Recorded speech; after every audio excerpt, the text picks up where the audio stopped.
Why life in ancient Egypt was brutal beyond belief. Hey guys, tonight we slip into the sun scorched sands of ancient Egypt, where the air shimmers with heat and every step kicks up dust that clings to your sweat soaked skin.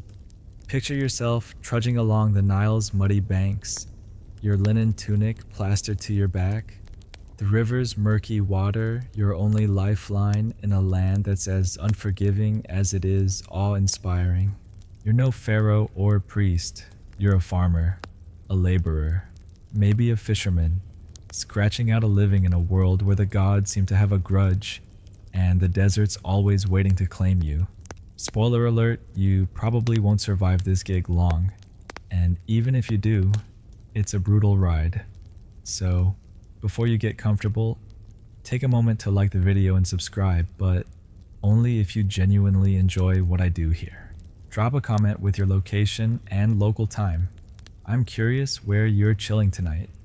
Now, dim the lights. Maybe turn on a fan for that soft background hum, and let's ease into tonight's journey together. You're standing in the shadow of a palm grove. The year's roughly 2500 BCE, and Egypt's old kingdom is in full swing. Think massive pyramids, divine kings, and a society that's figured out how to carve eternity into stone. But for you, life's less about grandeur and more about survival. The desert's your biggest enemy, a sprawling, thirsty beast that surrounds your village. Temperatures hit 100 degrees Fahrenheit by noon, and there's no shade unless you're lucky enough to snag a spot under a sycamore. Your feet burn through your reed sandals, and dehydration's a constant threat. Lose focus, and you're a sun-baked corpse by dusk. Mainstream fact, Egypt's Sahara climate meant average rainfall was less than an inch a year, forcing everyone to hug the Nile like a lifeline. Without its water, you're nothing but dust. Your day starts at dawn, hauling water in clay jars from the river to your barley fields. The jars are heavy, their rough edges digging into your shoulders, and the trek's a mile each way. You're not just fighting heat, you're dodging scorpions and snakes, like the horned viper, whose bite could kill you in hours. A quirky tidbit, some farmers smeared crocodile dung on their skin, swearing it repelled pests and pleased the river gods. Sounds gross, but you're desperate enough to try it, right? Your fields are your life, but the soil's fickle, too little water, and your crops wither, too much, and the Nile's floods sweep them away. You pray to Hapi, the Nile god, offering a fish or two, but he's not exactly returning your calls. The sun's climbing now, and your back's already screaming from bending over your wooden hoe. You're not alone, your neighbors are out here too. Their faces lined with the same exhaustion. Kids as young as 5 haul reeds or chase birds off the crops, their tiny hands calloused like yours.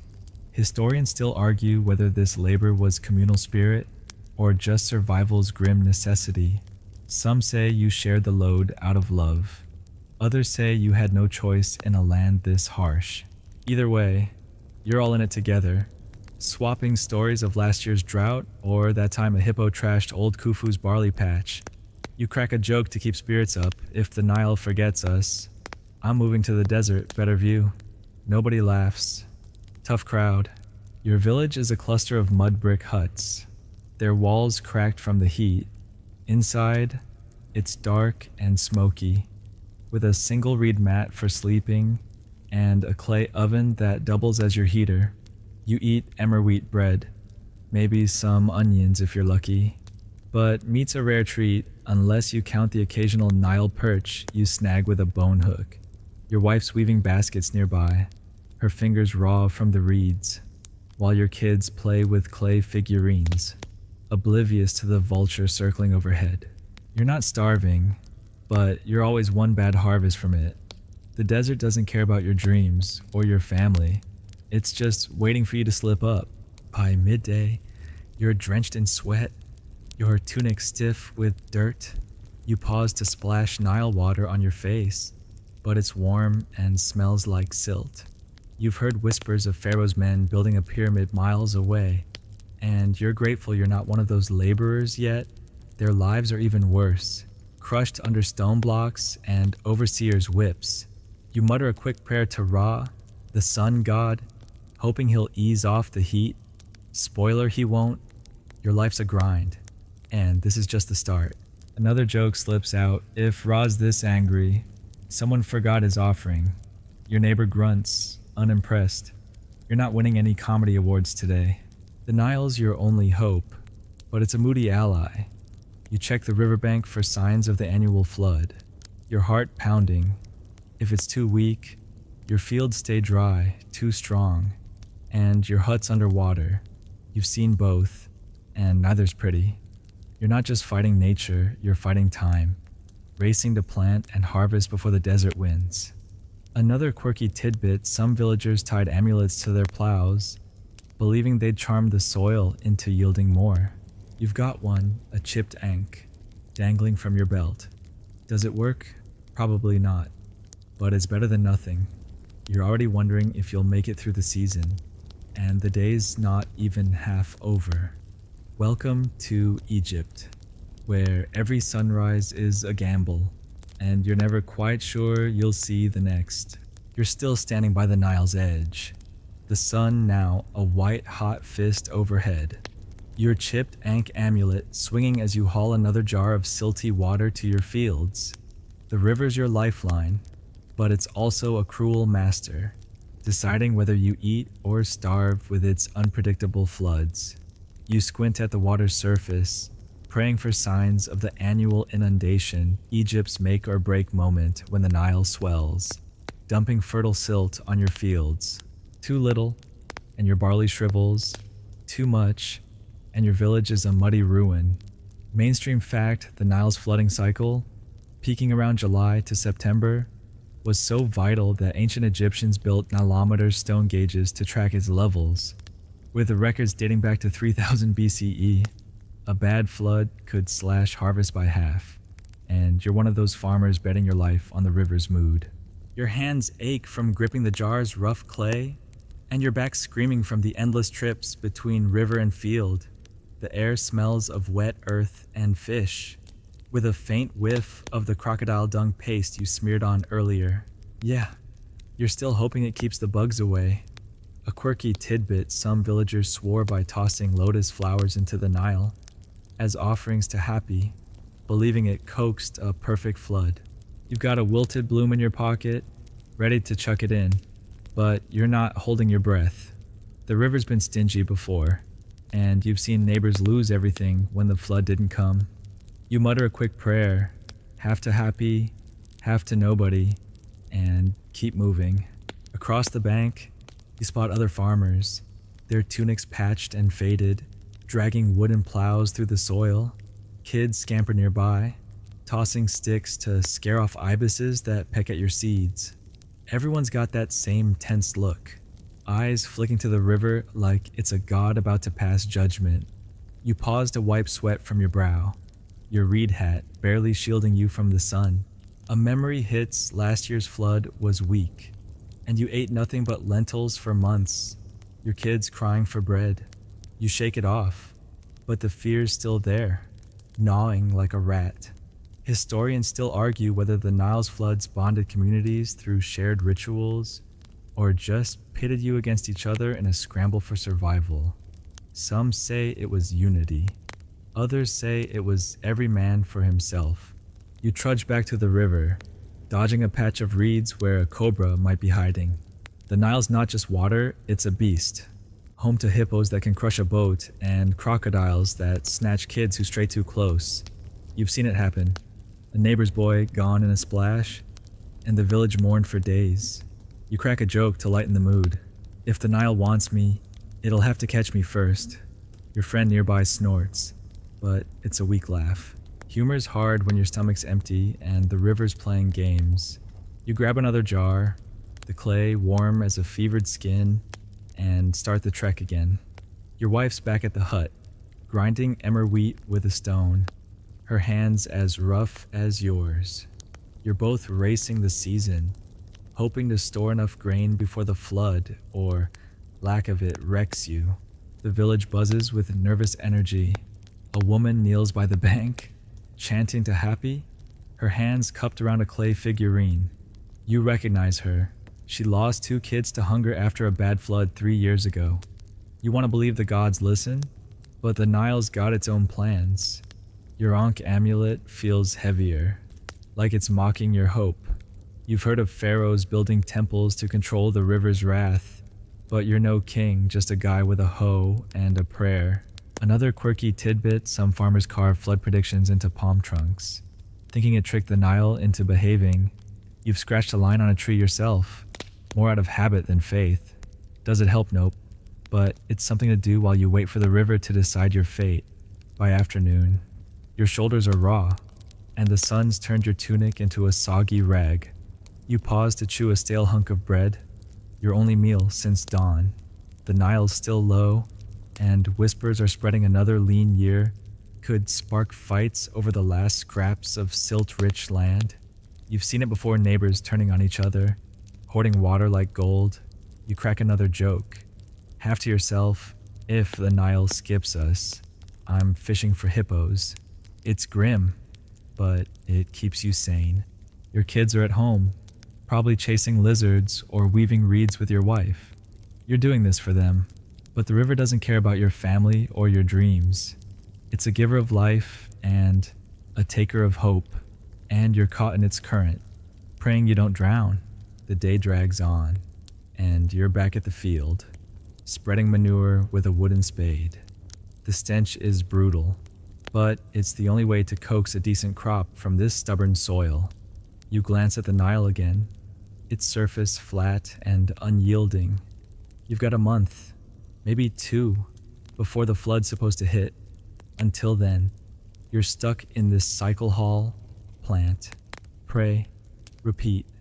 Another farmer passes, his face etched with the same worry. Hoppy's angry. He mutters. You nod, too tired to argue. The Nile's your master, and you're its servant, bound to its rhythms and its rage. You're already wondering if you'll make it through another season, and the sun's still high. This is Egypt, where the river's your god, and gods don't negotiate. You're still hunched over your barley field, the Nile's uncertain promise fading behind you. As you trade your hoe for a heavier burden, Pharaoh's call to labor. The sun's a relentless hammer, pounding your back as you join a dusty caravan of villagers trudging toward a pyramid construction site. Your village elder broke the news at dawn. You're conscripted to haul stone for the king's eternal tomb, a divine honor that feels more like a death sentence. Your sandals slap against the cracked earth, and your Ankh amulet bounces with each step, a faint reminder of the family you've left behind to toil under the overseer's whip. Mainstream fact pyramid construction, like that of Giza's Great Pyramid around 2600 BCE, relied on tens of thousands of laborers, with estimates of 20,000, 40,000 workers toiling seasonally, often under brutal conditions. You're one of them, and the work's as crushing as the stones you'll drag. The site looms ahead, a chaotic sprawl of limestone blocks and shouting men, the half-built pyramid clawing at the sky. Your job's simple but soul-crushing haul: sledges loaded with 2-ton stones across the sand, hour after hour, until your muscles scream. The air's thick with dust, coating your throat, and the heat's pushing 105 degrees Fahrenheit. You're handed a loaf of coarse bread and a jug of weak beer, your only fuel for the day. A quirky tidbit: workers sometimes chewed garlic, believing it boosted strength and warded off evil airs from the desert. You pop a clove in your mouth, wincing at the burn, but you'll try anything to keep moving. Your overseer, a wiry man with a reed whip, barks orders, his eyes sharp for slackers. One misstep, and you're tasting leather. You grip the sledge's ropes, your palms already blistered, and pull alongside a dozen other men. The stone grinds forward, inch by agonizing inch, while the overseer's whip cracks over someone behind you. You're not chained, but you're not free. Refusing this honor means losing your land, or worse. Your neighbor, a scrawny potter, groans next to you. his shoulder raw from the rope.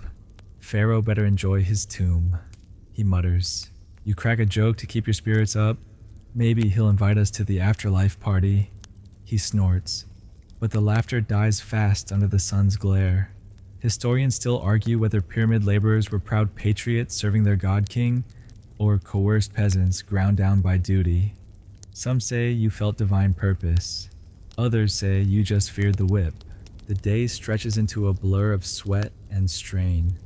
Your tunic's soaked, clinging to your skin like a second curse, and the sand burns through your sandals. You pause to splash water from a communal jar, but it's warm and gritty, barely cutting your thirst. Around you, men chant work songs to keep rhythm, their voices hoarse but stubborn. You join in, if only to drown out the ache in your back. The pyramid's growing, but so's the body count yesterday. A man collapsed under a falling block, his screams haunting your dreams. You've seen others limp away with crushed fingers or broken backs, and you're praying to Ra you're not next. Another quirky tidbit, some workers scratched their nicknames into stones, like Friends of Khufu, hoping their marks would live forever. You've etched a crude ankh into a block, more for luck than fame. By midday, your hands are bloody, the ropes tearing your calluses raw.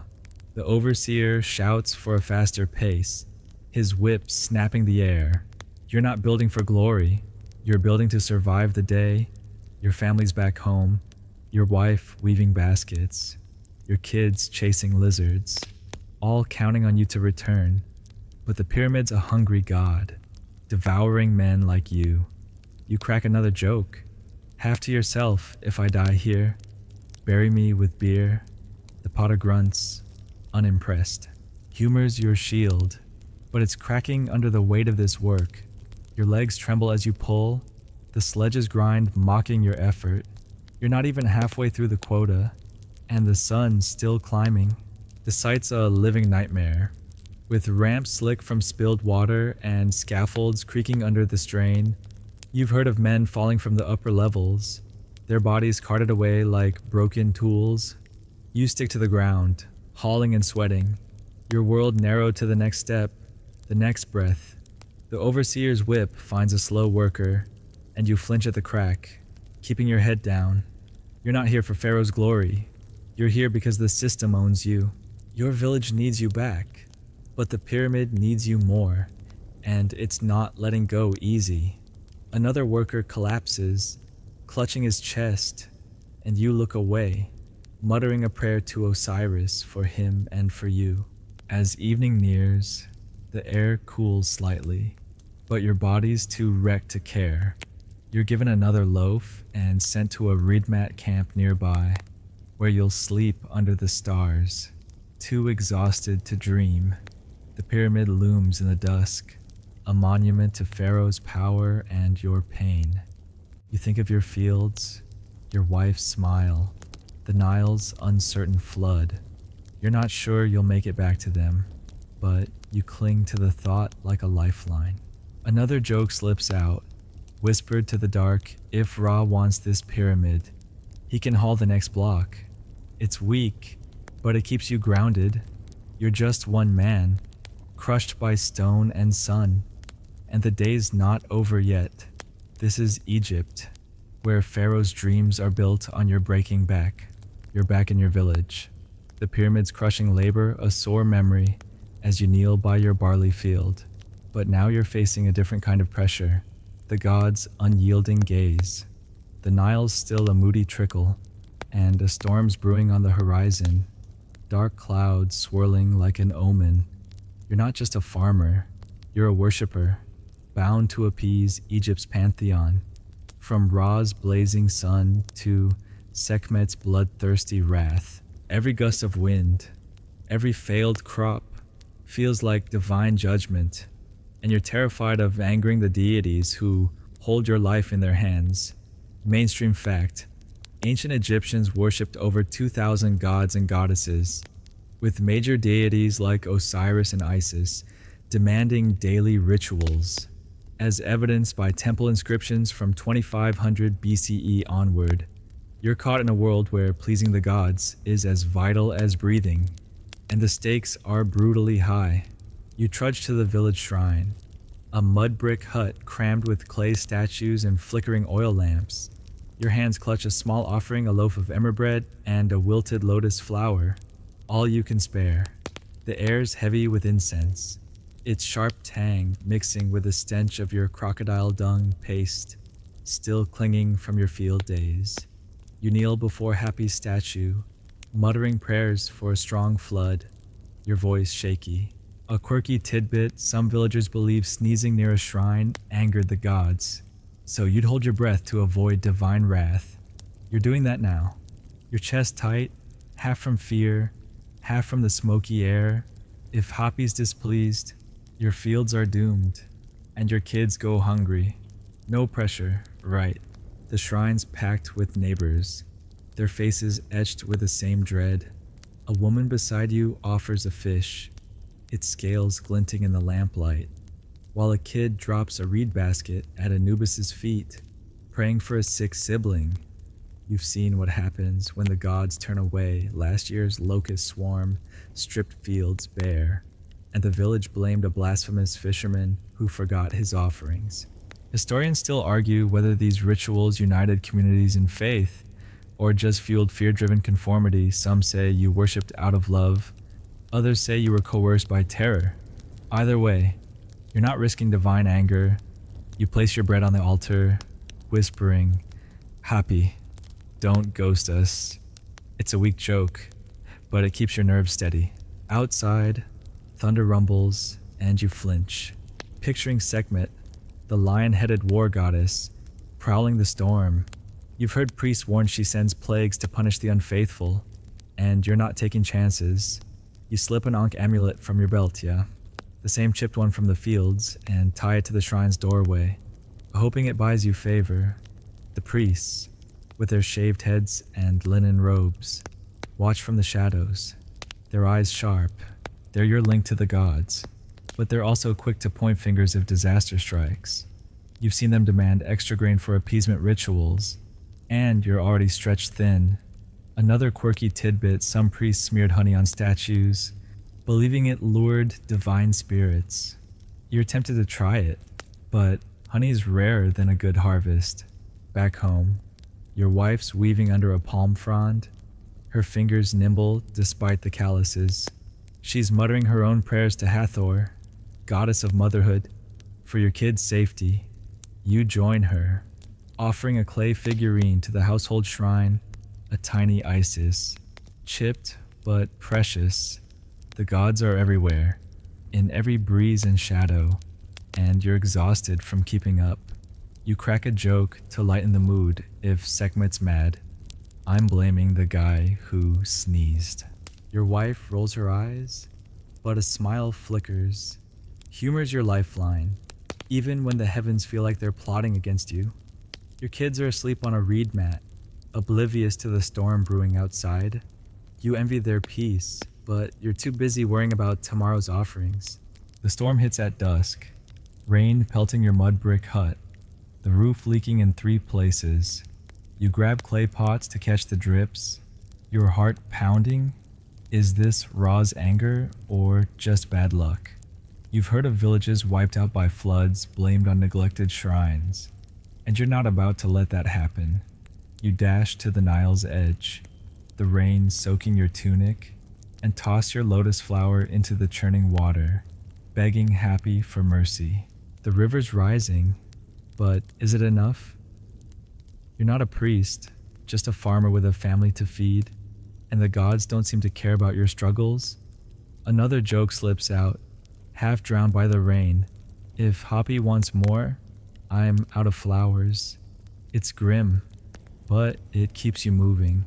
Night falls, and you're back in your hut. The storm's roar fading to a drizzle.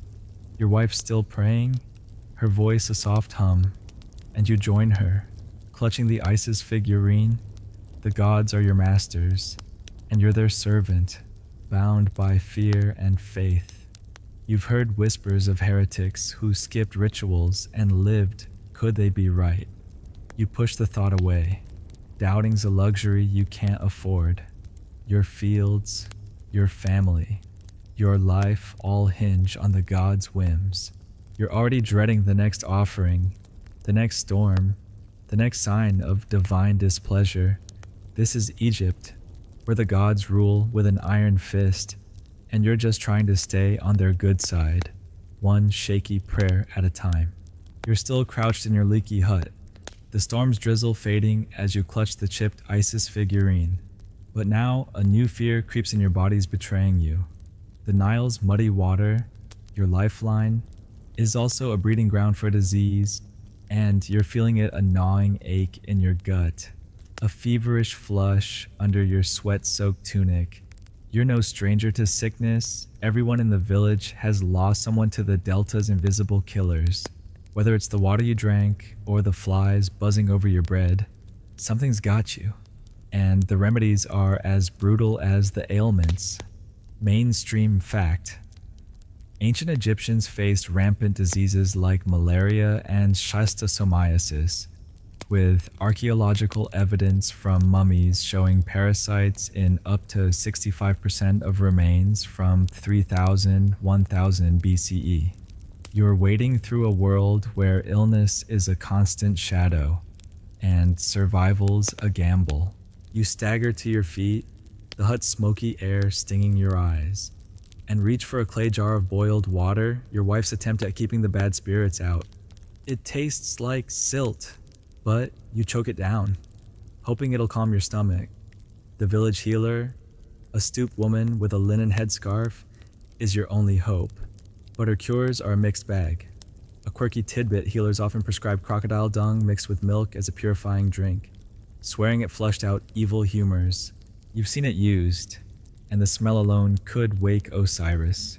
You're not keen, but your fever's climbing, so you send your son to fetch her, his bare feet slapping the mud outside. The healer arrives, her wicker basket brimming with herbs and amulets. She squints at you, muttering about river curses, and hands you a paste of garlic and natron to smear on your belly. It burns like a scorpion sting, and you wince, but you trust her sort of. Your wife hovers nearby, clutching a Hathor charm, her eyes wide with worry. The healer chants to Sekhmet, the goddess who both sends and heals plagues. And you join in, your voice weak. Historians still argue whether these healers were skilled herbalists or just peddlers of superstition. Some say they saved lives with early pharmacology.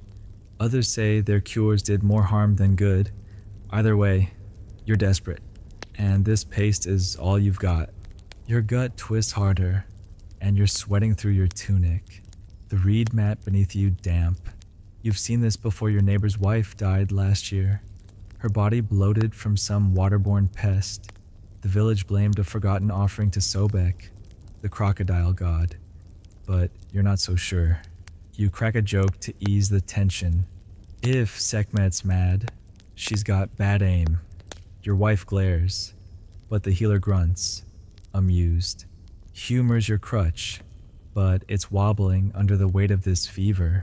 The healer pulls out a bronze knife, and you freeze. She's not cutting you, just carving a protective ink into a reed.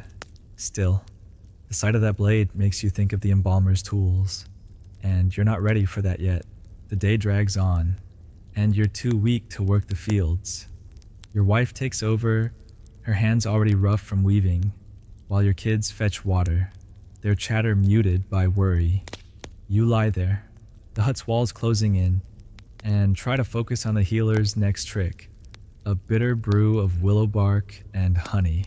It's supposed to cool your fever, but it tastes like regret and leaves you gagging. Another quirky tidbit, some healers drilled holes in skulls to release bad spirits, a practice found in a few Egyptian skulls from 2000 BCE. You're glad she's not that creative, but you're still not feeling great about your odds. Your fever's spiking, and every cough feels like a warning from Anubis himself. Outside, the village hums with its usual grind farmers hauling grain, Women pounding laundry by the Nile, but you're cut off, trapped in this hazy purgatory. You've heard of pharaohs with court physicians who use fancy tools, but you're stuck with garlic paste and prayers. Your wife kneels beside you, dabbing your brow with a damp cloth, and you want to tell her you'll be fine, but the words stick. You crack another joke, half to yourself, if I die, don't waste the natron on me. She doesn't laugh, and the silence stings. Your kids peek in, their clay toys forgotten, and you hate that they're seeing you like this. Disease doesn't care about your family or your fields. It's a thief, and you're its latest mark. By nightfall, the fever's eased a bit, maybe from the Willowbrew or just dumb luck. The healer's gone, leaving a scarab amulet to guard your soul. You're not sure you buy it, but you clutch it anyway. It's cool stone grounding you. The hut's quiet now, save for the drip of the leaky roof and your wife's soft prayers. You're still weak, your body a battered reed, but you're alive for now. You've seen too many neighbors carted off, their bodies wrapped in linen, to think you're safe. Another disease could strike tomorrow, and the Nile's dirty water isn't going anywhere. You're just a farmer, fighting a battle you barely understand, and the Delta's got more ways to kill you than you can count. This is Egypt, where every sip could be your last, and you're learning that the hard way. You're still lying on your damp reed mat, the scarab amulet cool against your chest, the fever's grip loosening but leaving you weak as a wilted reed. The Nile's murmur drifts through your hut's cracked walls, a reminder of the fields you can't work today. But there's a bigger weight on your mind, your place in Egypt's unyielding social ladder. You're a farmer, born to toil, and the idea of climbing higher is as distant as the stars. Your life's locked in place, like the stones of Pharaoh's pyramid, and the class system's chains are tighter than any overseer's whip. Mainstream fact, ancient Egypt society was rigidly hierarchical, with pharaohs and nobles at the top and peasants like you about 80% of the population stuck at the bottom, as shown in tax records from the Middle Kingdom around 2000 BCE. You're not just fighting the land, you're fighting a world that says you'll never be more than what you were born. You force yourself upright, your tunic stiff with sweat, and shuffle to the hut's doorway. Outside, the village pulses with its daily grind, farmers hoeing fields, women carrying water in clay jars, a scribe in a crisp kilt striding past, his papyrus roll tucked under his arm. That scribe's life looks soft, with shade and clean hands, but you'll never be him. Your father was a farmer, his father too, and the gods decreed your path before you drew breath.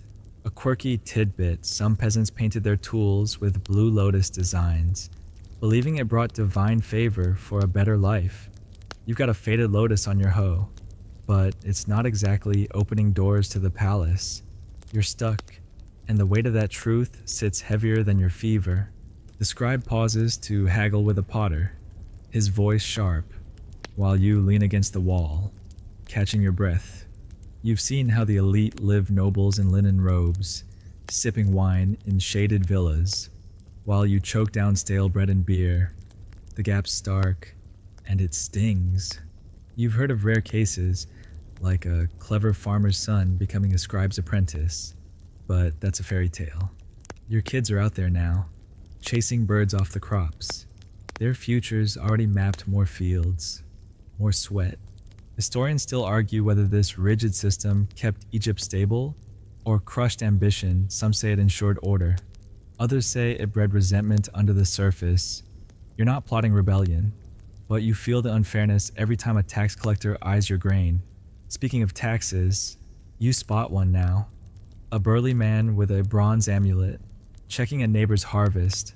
You owe a chunk of your barley to the temple, another to Pharaoh's storehouses, and there's barely enough left to feed your family.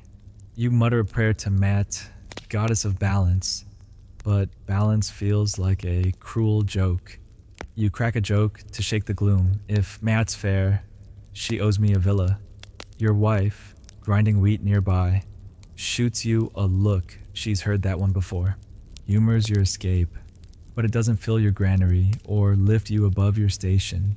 You're back to the doorway, watching the village's unspoken rules play out. Peasants bow to scribes, scribes nod to priests, and everyone kneels to nobles passing in reed litters. Your wife calls you back inside, her hands dusted with flour, and you slump onto the mat. She's as trapped as you, bound to weave, cook, and raise kids while dodging the same taxes and scorn. You've seen noble women, their wigs gleaming with beads, strolling markets without a care, while your wife's lucky to own a second tunic. Another quirky tidbit: some peasant women wore copper anklets, believing they'd charm a higher status in the next life. Your wife's got one, a dented ring from her mother, but it's not changing her fate today. You want better for her, for your kids, but the system's a stone wall, unmoving, uncaring. You're not even sure you'd know what to do with freedom if it came. The day wears on, and you're too weak to join the fields, so you watch your son haul water, his small shoulders straining. He's learning early that this life's all he'll get, and it twists your gut worse than the fever did. You've heard priests preach that serving Pharaoh ensures cosmic order, but order's a fancy word for keeping you down. You crack another joke, half to yourself. If I'm cosmic order, the gods need a new plan. Your wife snorts, but the truth lingers. You're a cog in Egypt's machine, and cogs don't rise. The scribe's gone now, his papyrus safe from the mud you're stuck in. You envy his clean hands, but envy's a luxury you can't afford. As evening falls, the village quiets, the air cooling to a bearable warmth. You're back on your mat, the scarab amulet still clutched tight, its weight a reminder of your place. Your wife's humming a hymn to Hathor, maybe dreaming of a life where she's not just a farmer's wife. You want to promise her more, but words are cheap, and the class system's not. You've seen nobles ride past, their gold jewelry glinting, while you're lucky to own a single bronze tool. The gods, the priests, the pharaoh, they all say this is how it's meant to be, but you're starting to wonder. You're just a farmer, born to the dirt, and Egypt's hierarchy is a cage you'll never escape. This is your world, where dreams are for the elite, and you're left with calluses and prayers. You're still slumped in your hut. The scarab amulets wait a faint comfort as the evening's cool seeps through the mud brick walls.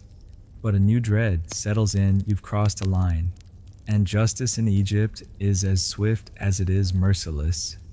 Yesterday, you kept a few extra handfuls of barley from the tax collector's share, hoping to stretch your family's rations.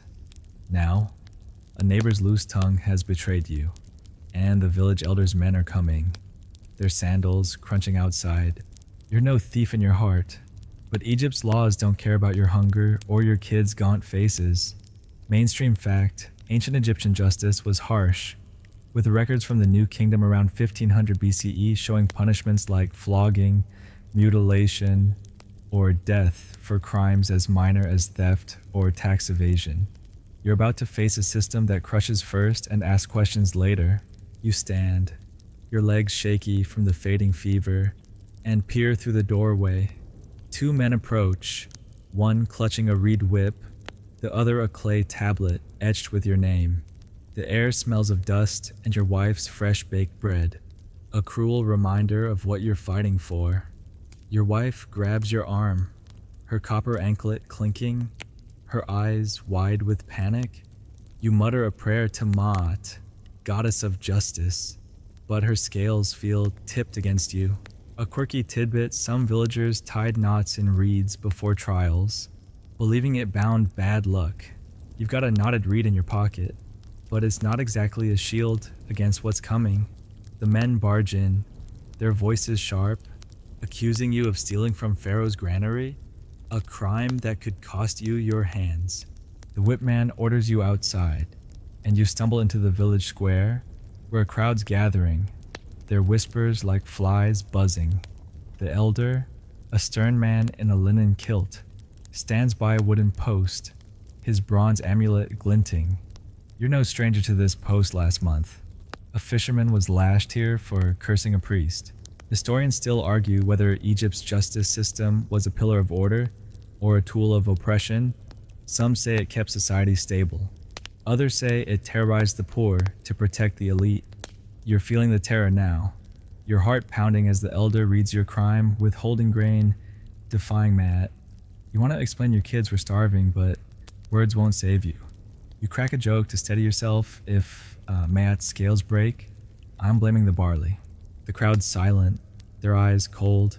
You're tied to the post, your wrists chafing against the rope, the whip's shadow looming. The first lash lands, a fiery streak across your back, and you bite your lip to keep from screaming. Your wife's in the crowd, clutching your kids, her face pale. You focus on her copper anklet, a glint of hope in this nightmare. Another lash falls, and you grit your teeth, thinking of that knotted reed. Maybe it's working, keeping you alive.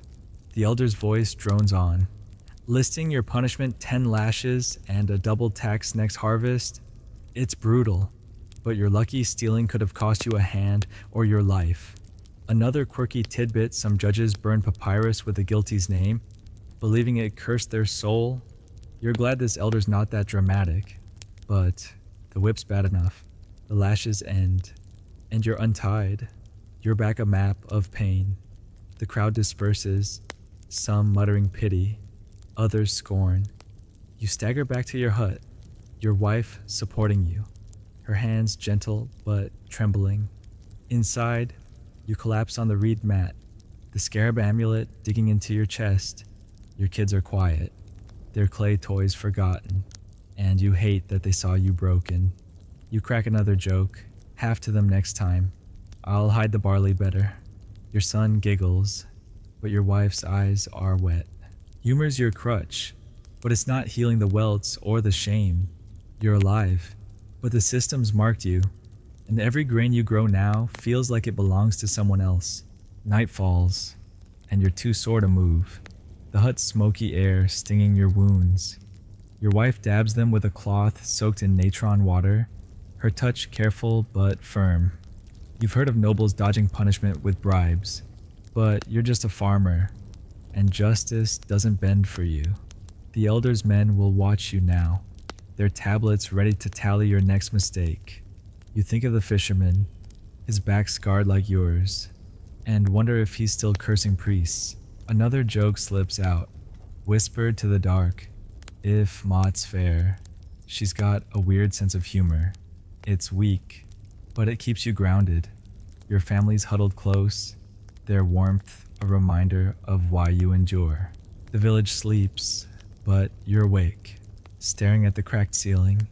You're not the only one who's felt the whip tax evasion's common, and so's the punishment. You've seen men lose noses for worse, their faces a warning to others. The gods, the elder, the pharaoh, they all demand your obedience, and you're learning the cost of slipping up. Your barley's not just food, it's a chain tying you to this life. You're just a farmer, and Egypt's justice is a blade, always ready to fall. This is your world, where a handful of grain can cost you everything, and you're one mistake from losing it all. You're still sprawled on your reed mat, the whip's welts throbbing under your wife's natron-soaked cloth, the scarab amulet a cold weight against your chest. The hut's smoky air mixes with the faint scent of her copper anklet, but your mind's on a heavier burden being a woman in this village. Like your wife means carrying a load just as brutal as yours, only with tighter chains. She's up before dawn, grinding wheat, weaving reeds, and dodging the same Nile-borne diseases, all while the village expects her to stay quiet and obedient. You're a farmer, but she's a backbone, and Egypt's rules make her life a different kind of grind. Mainstream fact, women in ancient Egypt had more rights than in many ancient societies, with legal records from 2500 BCE showing they could own property and divorce. But social norms still confine most to domestic roles with little power. Your wife's world is a cage, and you're seeing its bars up close. You watch her now, her hands deftly spinning flax into thread, her face lined with the same exhaustion you feel. She's not just keeping the hut running, she's raising your kids, bartering at the market, and praying to Hathor for your family's survival. The village respects her work, but not her voice. A nobleman's wife might speak in court, but your wife's words carry no weight beyond these walls. A quirky tidbit: some women wore blue faience beads, believing they channeled Hathor's protection for strength. Your wife's got a chip bead strung on her wrist, a gift from her mother, but it's not easing the weight of her endless tasks. She's as trapped as you, just in a different trap. Outside, women gather by the Nile, pounding linen with stones, their laughter mingling with the river's murmur. You've seen them work hauling water, kneading dough, tending goats, while men like you plow fields or face the whip. But their labor's no lighter, and the risks are higher. A woman who steps out of line, like gossiping about a priest, might face public shaming or worse. You've heard of one who was banished for disrupting Ma'at, her family left to starve. Historians still argue whether women's roles offered freedom or just a prettier cage. Some say legal rights gave them leverage. Others say social pressures crushed any real choice. Your wife keeps her head down, but you see the fire in her eyes when she thinks no one's watching. She pauses to check on your kids, sleep on a mat, their clay toys scattered. She's taught them to weave and pray, but you both know their future's set. Your daughter will inherit her mother's grind, maybe marry a farmer like you. You want more for her, but Egypt's not kind to dreamers. Your wife's back at her flax, her fingers raw, and you notice her wince from a fresh bruise, probably from lugging water jars. You offer to help, but she waves you off, her pride stronger than her pain. You crack a joke to lighten the mood. If Hathor's watching, she owes you a day off. She smirks, but it's fleeting. Humor's a spark, but it doesn't lift the weight of her world. The day drags on, and you're too sore to work. So you watch her juggle tasks: stirring a lentil stew, mending a torn tunic, shooing flies from the bread. She's also the family's healer, mixing herbs for your kids' coughs, just like the village woman who smeared garlic on you. But her remedies come with a cost time she doesn't have, herbs she can't afford. Another quirky tidbit: some women burn papyrus scraps with Hathor's name, believing the smoke carried prayers for endurance. Your wife's done it. The ash still smudged on the household shrine. You admire her strength, but you hate how Egypt demands it, piling labor on her back while offering no escape. By dusk, she's still working, her copper anklet glinting as she kneels to pray at the Isis shrine. You've seen noble women in markets, their servants carrying baskets, while your wife hauls her own. She's never complained, but you know the toll her hands are rougher than yours. Her shoulders slumped from years of carrying this life. You crack another joke, half to her: if we're reborn, you're getting a palace. She rolls her eyes, but a smile flickers. You're both trapped, you by the fields and whip, she by the hut and expectations. The village sleeps now, but she's still up, weaving by rushlight, her bead bracelet a faint hope against the grind. Night deepens, and you're on your mat, the welts stinging less, but your heart heavy. You think of the women by the Nile, their lives mirroring your wife's work, prayer, silence. You've heard of queens like Hatshepsut, ruling as pharaoh, but they're myths to you, as distant as the stars. Your wife's reality is this hut, these tasks, this cage, the gods, the village, the system. They all keep her in place, and you're powerless to change it. Another joke slips out, whispered to the dark: if Matt's fair, she's got a lot of explaining to do. It's weak, but it keeps you sane. Your wife's still weaving, her strength a quiet rebellion against Egypt's rules. This is her world, where every thread she spins is a fight, and you're just beginning to understand her battle. You're still on your reed mat, the welts on your back a dull ache as you watch your wife weave by rushlight, her copper anklet glinting with each quiet movement. The hut's smoky air carries the weight of her endless tasks. But now, a sharper fear grips you. Your wife's pregnant again. And childbirth in Egypt is a roll of the dice where the stakes are life itself. You've seen too many mothers and babies lost to the birthing bed, and the thought of her facing that danger makes your stomach twist tighter than the fever ever did. Mainstream fact. Childbirth in ancient Egypt was perilous, with the estimates from mummy studies suggesting maternal mortality rates as high as 20% per birth around 2000 BCE, and infant mortality often hit 30%. You're not just a farmer, you're a husband praying your wife survives the ordeal that's coming. She's resting now, her hands still on the flax, her breath steady but her face pale. You notice the slight swell under her tunic, and you both know what's at stake. The village midwife, a weathered woman with a scarab pendant, will help when the time comes. But her tools are crude herbs, a bronze knife, and prayers to Bes, the dwarf god of childbirth. A quirky tidbit: some midwives burned ostrich eggshells, believing the smoke warded off evil spirits during labor. Your wife's got a shard of eggshell tucked in her basket, a gift from her sister, but it feels like a flimsy shield against what's ahead. You want to hold her, but you're too sore to move, so you just watch, your heart pounding like a drum. The midwife's been by already, checking your wife's health with a mix of chance and barley tea. She's optimistic, but you've heard her say that before. Right before a neighbor's wife bled out on a straw mat. Childbirth's a battlefield, and the risks are brutal hemorrhage, infection, or a baby stuck too long.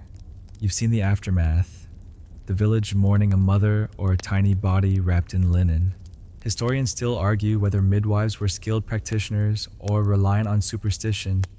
Some say their herbal knowledge saved lives, others say their limited tools doomed many. You're clinging to hope, but every creak of the hut feels like Anubis pacing outside, waiting to claim his due. Your wife stirs, catching your gaze, and you force a smile. She's strong, stronger than you sometimes, but you know she's scared. She's praying to Hathor and Taweret, the hippo goddess who guards mothers, her chipped Phaeon's bead clutched tight. You want to promise her it'll be fine, but you've buried a child before, a son lost to fever, and the memory's a knife. You crack a joke to ease the tension. If Bes shows up, I'm asking for twins. She rolls her eyes, but a laugh escapes, soft and fleeting. Humor's your lifeline, but it's not enough to drown out the fear of what's coming. You're both counting the months, dreading the day she'll need that midwife's knife. The village keeps moving outside, women hauling water, men tending fields, but your world's narrowed to this hut, this moment. You've seen pregnant women work until their labor starts, bending over looms or carrying jars. No rest allowed. Your wife's no exception. She'll weave and grind wheat until the pains hit, because stopping means no food. Another quirky tidbit: some women wore amulets shaped like Taweret's pregnant belly, believing they eased labor pains.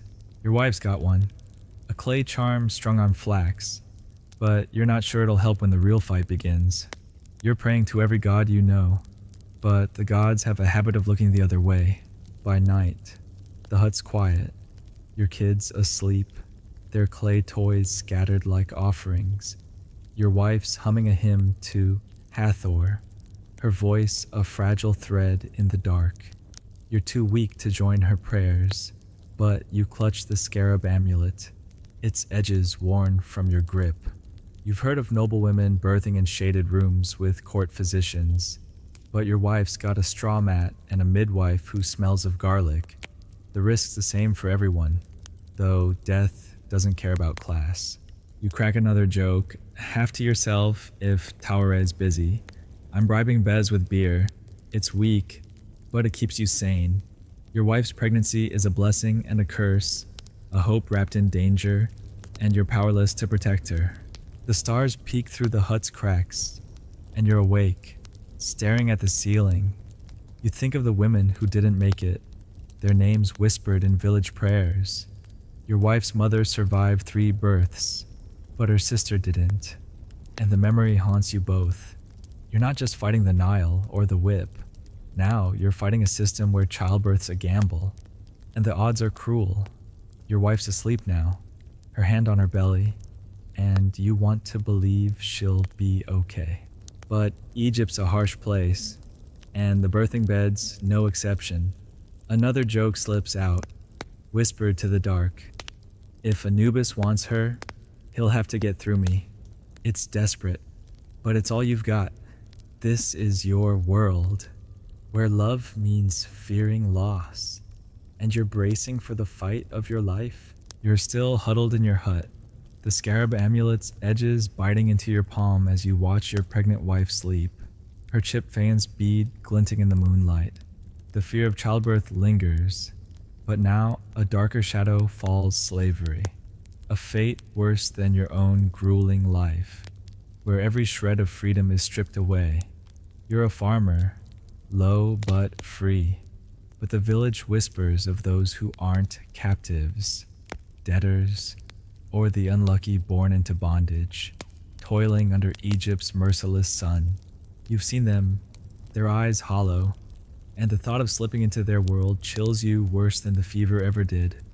Mainstream fact: slavery was widespread in ancient Egypt, with records from the New Kingdom around 1500 BCE estimating 10 to 15% of the population were slaves, often prisoners of war or locals bound by debt.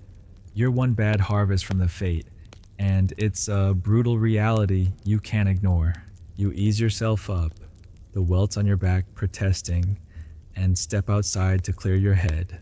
The village is asleep, but you spot a slave trudging past, his ankles scarred from shackles, hauling a reed basket of grain to the temple. He's not much older than you, but his back's bent like an old man's, his tunic a tattered rag. You've heard his story, caught stealing bread, now bound to serve the priest for life. A quirky tidbit: some slaves wore wooden tags carved with their master's name, like livestock brands. You've seen one dangling from a slave's neck, and it makes your Ankh amulet feel like a cruel taunt. You're free, but freedom's fragile, and Egypt's system is a trap waiting to snap shut. The slave doesn't meet your eyes, and you don't blame him. Shame and exhaustion have carved his face into stone. You've worked alongside slaves at the pyramid site, hauling stones while they took the worst tasks: digging ramps, clearing rubble, or cleaning latrines. Their overseers were harsher, their rations thinner, and you've seen them collapse, carted off like broken tools. Historians still argue whether slaves were vital to Egypt's monuments or just expendable muscle. Some say their labor built the pyramids. Others say free workers like you did the heavy lifting. Either way, you know their suffering outstrips yours, and the gap between you feels like a knife's edge. You mutter a prayer to Osiris for them, but it feels hollow. Back inside, your wife's awake, her hands folded over her belly. She's heard the rumors too: debtors sold to nobles, their families torn apart. You both know a bad flood could push you into that abyss, your land seized, your kids bound to serve. You crack a joke to shake the dread. If we're slaves, I'm picking a shady villa.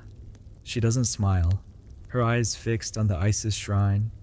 Fear's a guest in your hut now, and it's not leaving. You think of the slave's basket, heavier than your water jars, and your welts seem trivial. Your life's hard, but his is a living death. Every day, a grind with no hope of rest. The night's quiet, save for the Nile's distant hum, but you're restless. Picturing the slave's shackled ankles, you've seen them at the market, carrying nobles' goods while you barter for onions.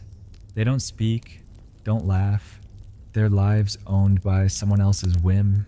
Another quirky tidbit: some slaves were freed in temple rituals, only to serve as divine servants for life freedom in name only.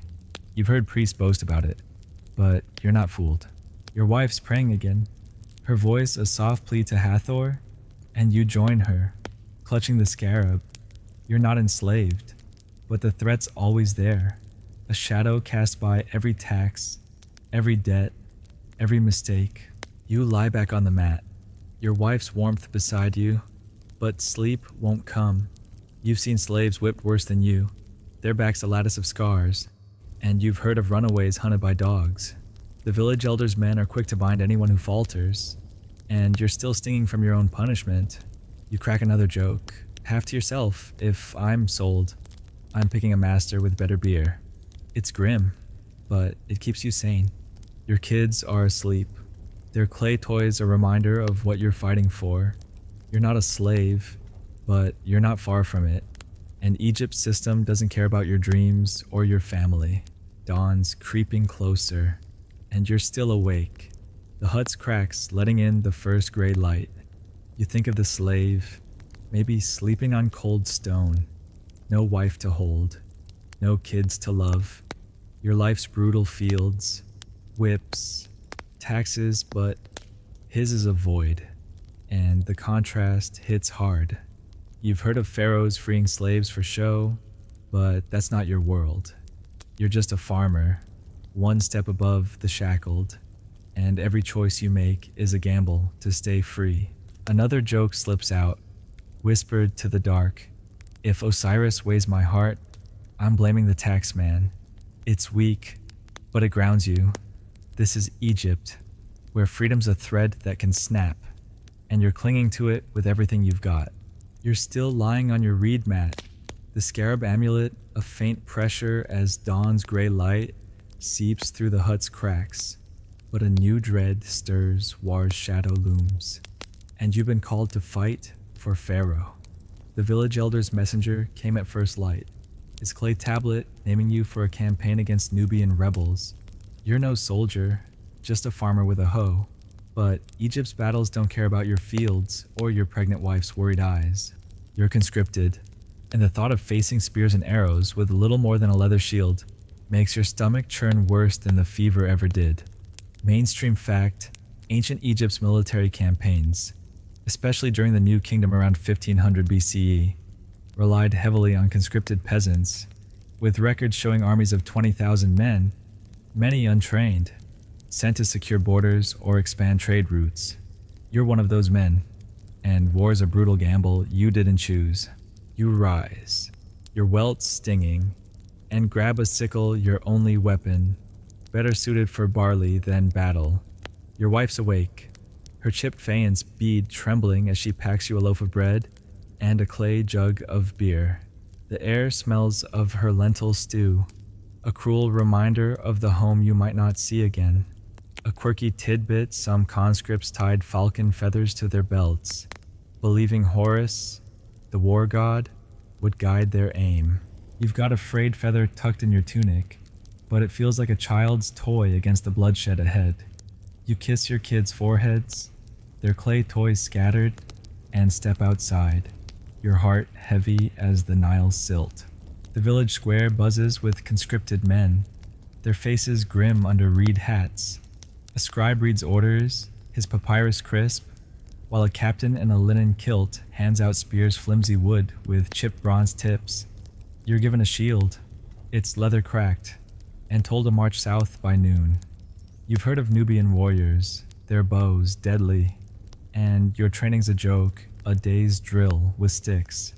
No match for real combat. Historians still argue whether conscripts like you fought for loyalty or fear. Some say you served Pharaoh with pride. Others say you marched to avoid the whip. You're marching because refusing means death for you and shame for your family. And that's no choice at all. You trudge through the desert, sand burning your sandals, the falcon feather itching your skin. The army's a ragtag line, farmers, potters, fishermen, none of you ready for what's coming. The captain shouts about glory, but you're thinking of your wife's prayers to Hathor, her hands on her belly. You crack a joke to steady your nerves if Horus is watching. He's got bad taste in soldiers. A man beside you, a wiry baker, grunts, but fear chokes the laughter. The heat's brutal, pushing 100 degrees, and your beer's already warm, barely cutting your thirst. You've seen war's aftermath villagers returning maimed, or not at all, and you're praying to Osiris. You're not next. The camp's a dusty sprawl of reed tents, the air thick with sweat and fear. You're paired with a fisherman, his hands calloused like yours, and you practice thrusts with your sickle, feeling like a child playing at war. Another quirky tidbit: some soldiers chewed bitter herbs, believing they dulled pain in battle. You've got a sprig of myrrh in your mouth. Its taste like regret, but you'll try anything to survive. The captain drills you until dusk, your arms aching, your shield heavy as a stone block. You've heard of battles where half the men fell, their bodies left for jackals, and the thought makes your Ankh amulet feel like a lie.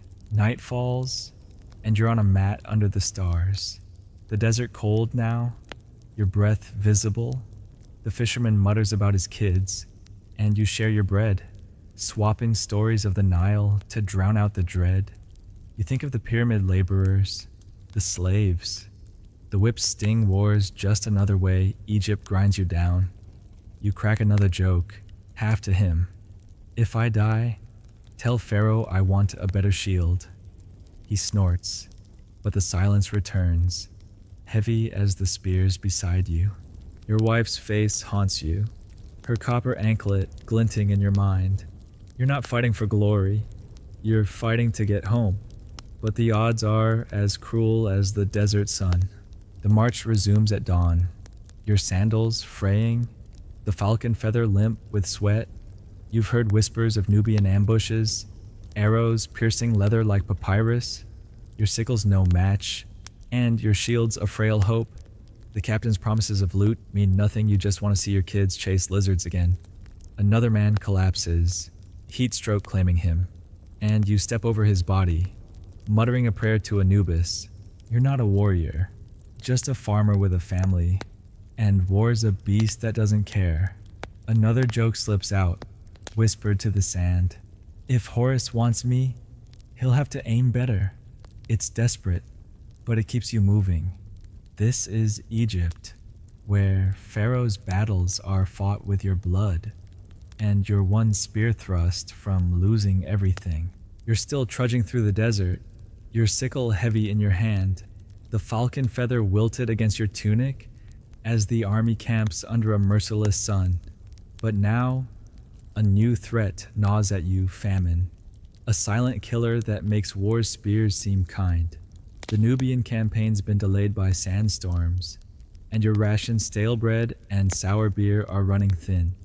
Back home, the Nile's flood was weak again, and whispers from messengers say your village is starving. You're not just a conscript, you're a father, haunted by the thought of your pregnant wife and kids scraping by on nothing but reeds and prayers. Mainstream fact: famine was a recurring crisis in ancient Egypt, with records from the first intermediate period around 2100 BCE describing mass starvation when Nile floods failed, sometimes reducing harvest by 70%. You're caught in a world where hunger's as deadly as any enemy, and you're miles from helping your family. You slump in the camp, the sand gritty under your cracked sandals, and chew a crust of bread so hard it could chip a tooth. The air smells of dust and unwashed men. Your myrrh sprig long spit out, its bitter taste no match for your empty stomach.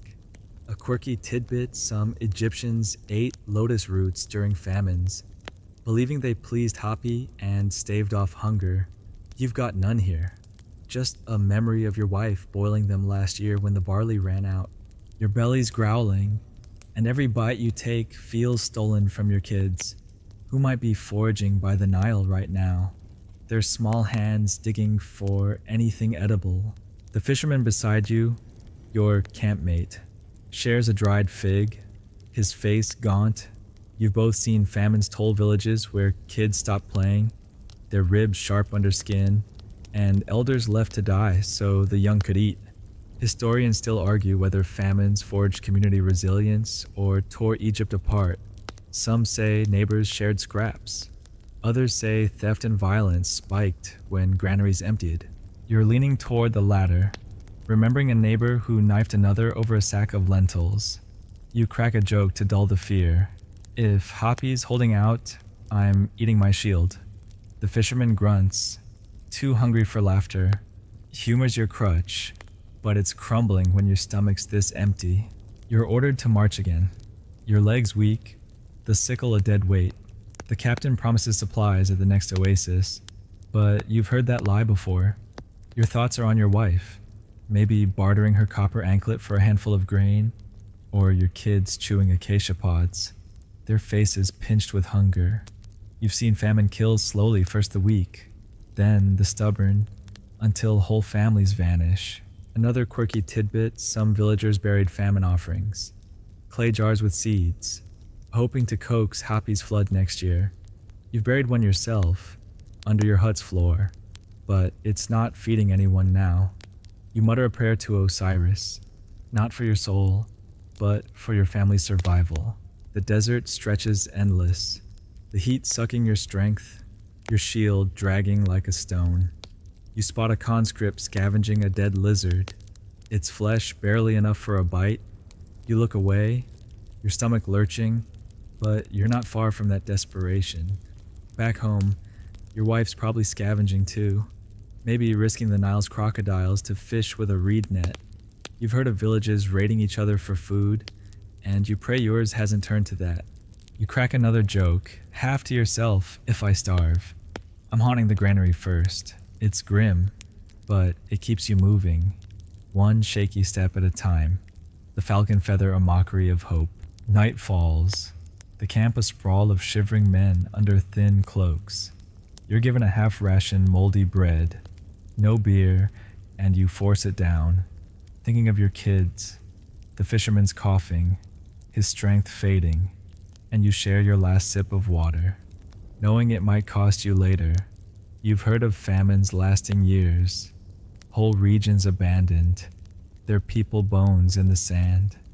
Your village is teetering, and you're stuck here, fighting Pharaoh's war while your family fights hunger. Another joke slips out, whispered to the stars: if Hoppy's on vacation, he's got terrible timing. It's weak, but it grounds you, keeping the panic at bay. You lie awake, the desert's chill seeping into your bones, your Ankh amulet cold against your chest. You think of the pyramid laborers, the slaves, all caught in Egypt's grind. But famine's the cruelest master, sparing no one.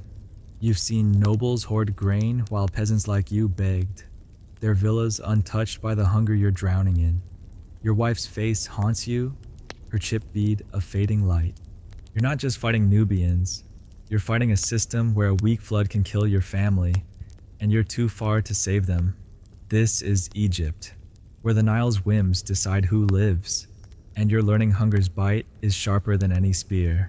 You're still shivering in the desert camp, the moldy bread a lump in your stomach, the Ankh amulet's chill a faint anchor as you huddle under a threadbare cloak. But now a deeper unease grips you: superstition, a web of fear that tangles every thought and step. The stars above seem to judge you, and the whisper of a jackal in the distance feels like a curse. Back home, your wife and kids are battling famine, and you're convinced a misstep, yours or theirs, has angered the gods, inviting this misery. In Egypt, every shadow hides a spirit, every mishap a divine warning, and you're drowning in rituals to keep the unseen at bay. Mainstream fact: ancient Egyptians were deeply superstitious, with texts from 2000 BCE, like the Book of the Dead, detailing spells and amulets to ward off evil forces, shaping daily life with fear of curses and omens. You're not just a conscript, you're a man haunted by the invisible, and it's a brutal weight. You shift on the sand, your falcon feather damp with dew, and check the knotted reed in your pocket, the one you tied to bind bad luck after your whipping. It's fraying, like your nerves, and you wonder if you've offended Horus by doubting his protection.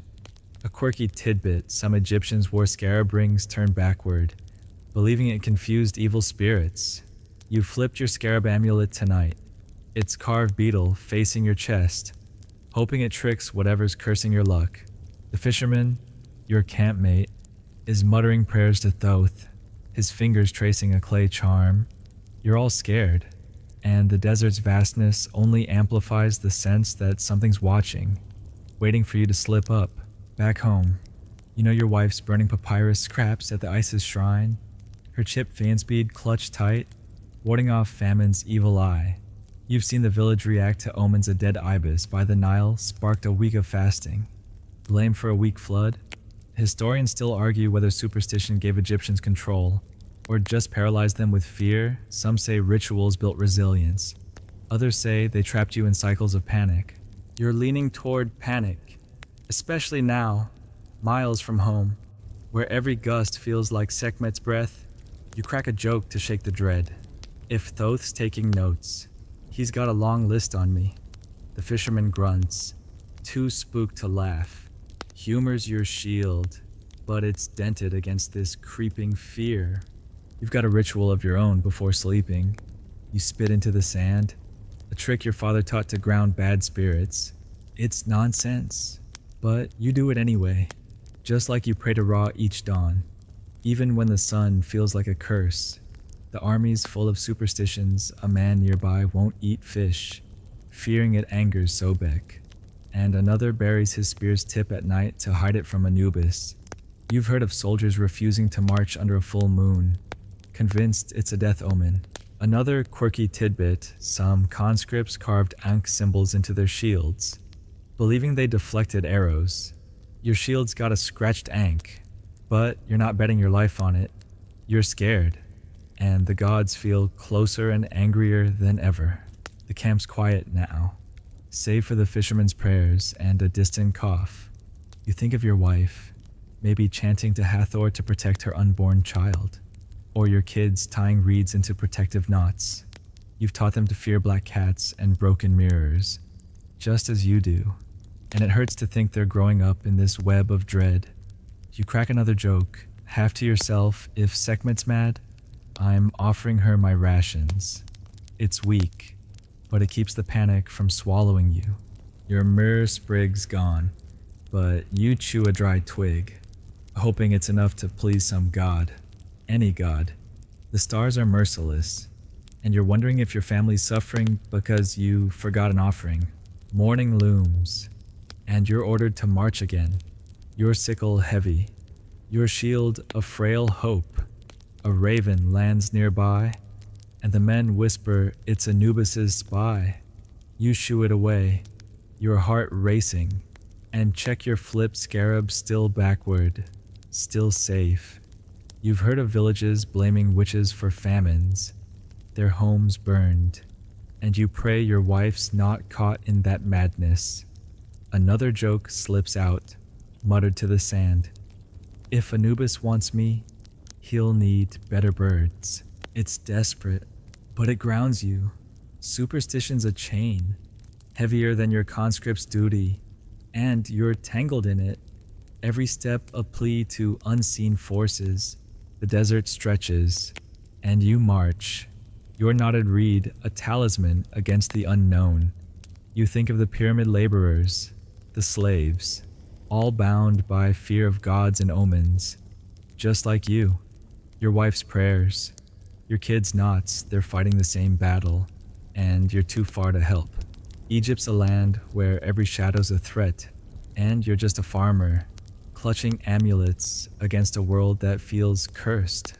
This is your reality, where superstition rules your heart, and you're one bad omen from breaking under its weight. You're still marching through the desert, the knotted reed in your pocket of fraying comfort, the Ankh-scratched shield banging against your hip as the army trudges toward a Nubian outpost. But now a grim spectacle looms back home: mummification, the eerie craft that prepares the dead for eternity and haunts your thoughts of mortality. You're not dead yet, but the fear of joining those linen-wrapped bodies under the embalmer's knives is as sharp as the hunger gnawing your gut. Your wife's prayers to Hathor, your kids' knotted reeds, they're all fighting famine, but you're picturing the embalmer's dark work, a reminder that death's never far in Egypt. Mainstream fact: mummification, perfected by 2500 BCE during the Old Kingdom, was a 70-day process involving organ removal and natron drying, reserved mostly for elites but familiar to all through village funerals. You're just a conscript, but the thought of that ritual chills you more than the desert night. You pause to rest, the sand scorching your cracked sandals, the falcon feather limp against your tunic.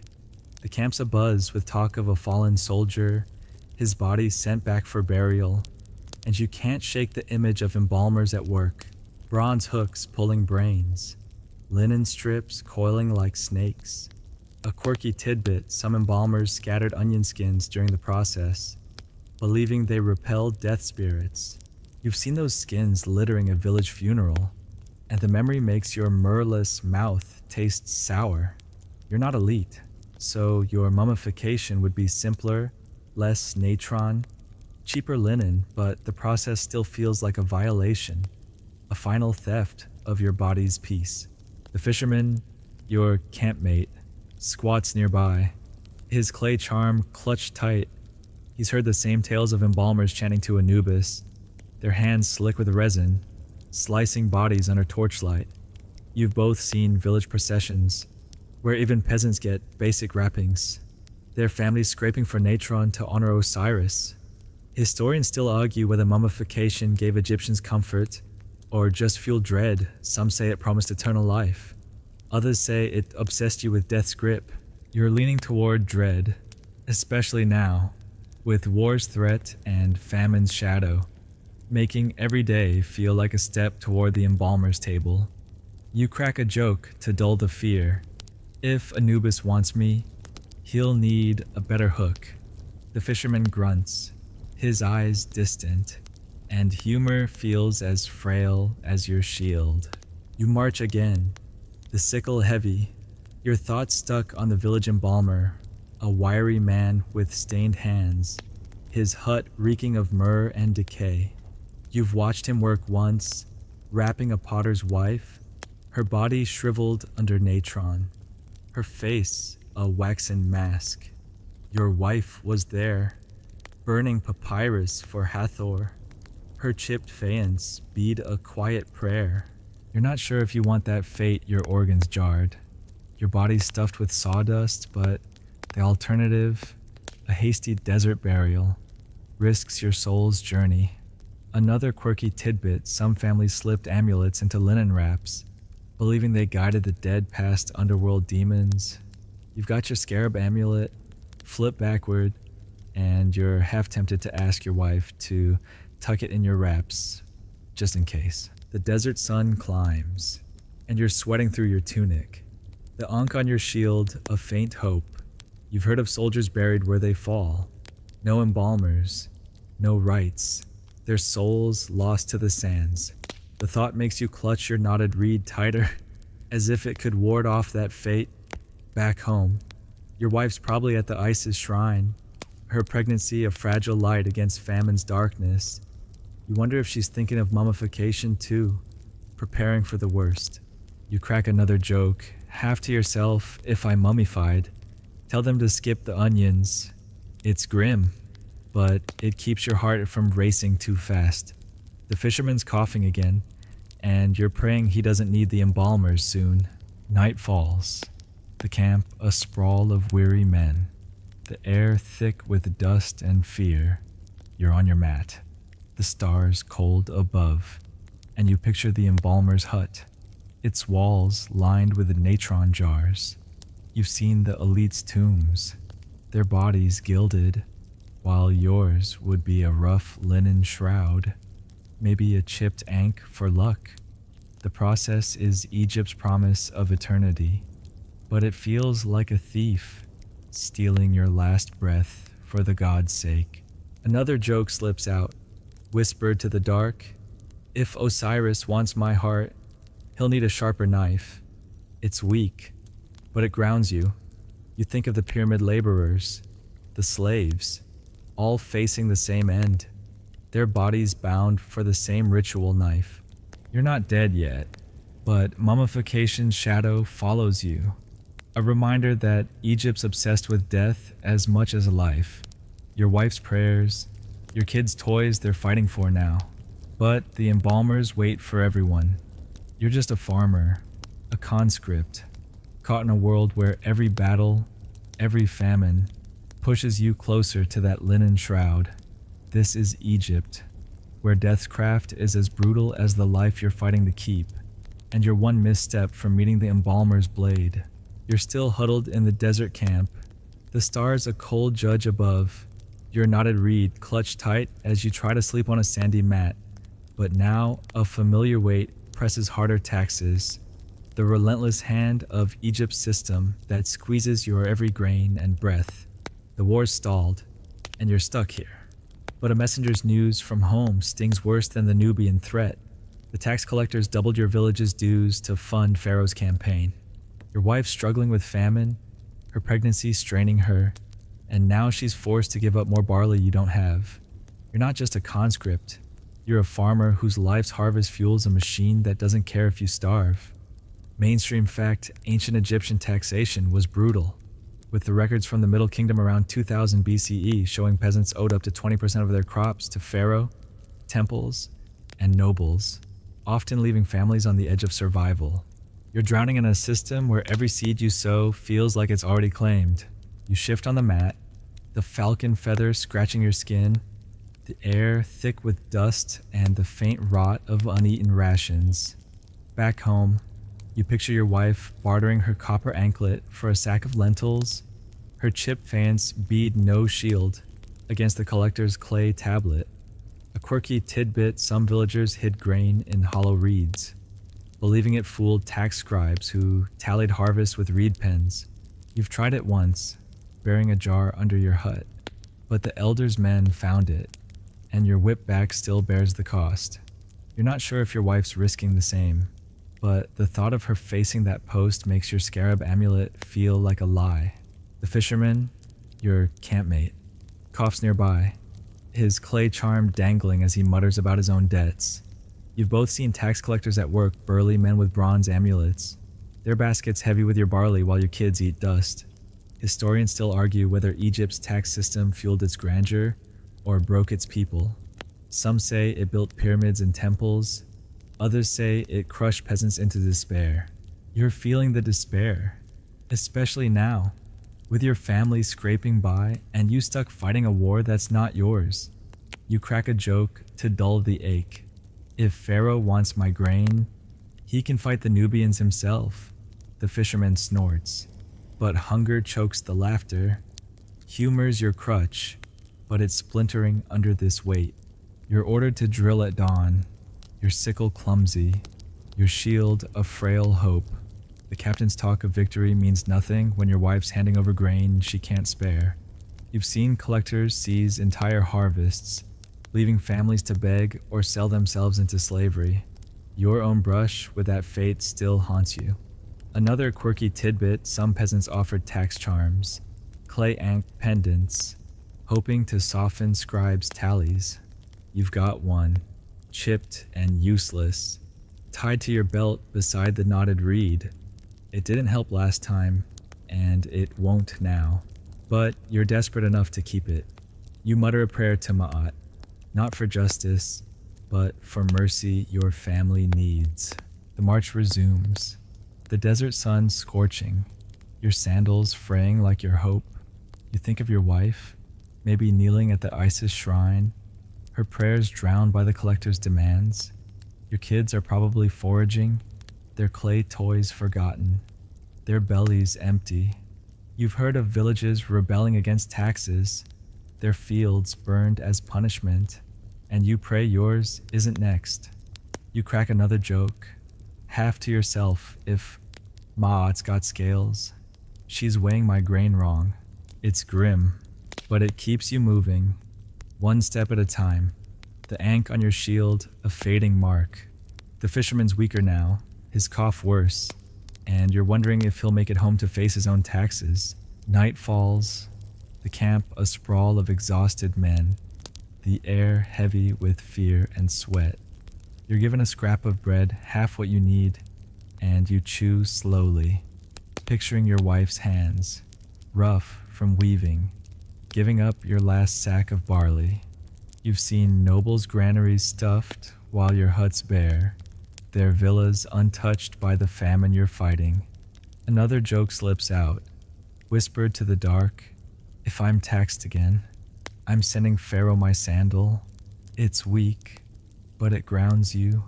Your family's starving, and you're here, swinging a sickle for a king who will never know your name." The tax collector's shadow looms larger than the Nubians, and you're powerless against it.